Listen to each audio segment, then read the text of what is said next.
Assalamualaikum warahmatullahi wabarakatuh. Memang pada hari Jumat kemarin kita melakukan penangkapan terhadap seorang pelaku pemerkosaan terhadap anak tirinya yang dilakukan oleh seorang ayah tiri, di mana korban ini masih duduk di bangku kelas 1 SMP. Kejadian di daerah Kampung Dalam, Kabupaten Padang Pariaman. Berdasarkan pengakuan dari korban, pemerkosaan ini sudah terjadi sebanyak 3 kali sejak pertengahan tahun 2023, di mana korban ini pada saat sendiri di rumah ditinggalkan oleh orang tuanya, kemudian diperkosa dalam kamar oleh pelaku ini.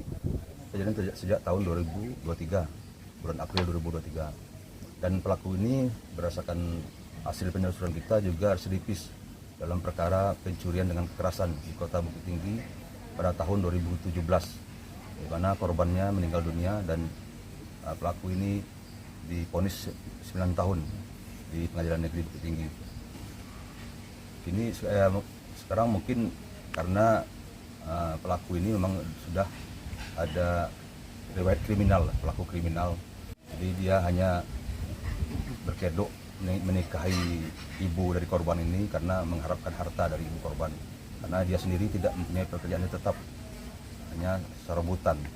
Sementara jarak umur dengan istrinya ini kurang 20 tahun jarak dari ibu korban.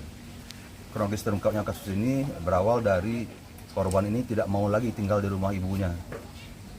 Kemudian dia pindah ke rumah pamannya. Disitulah pamannya menanyakan kenapa tidak mau lagi tinggal di rumah ibunya.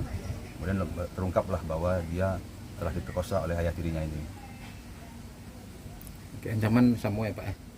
Perlindungan anak 15. Anu lah Pak. Tinggal yang mungkin pelayan kita ya orang apa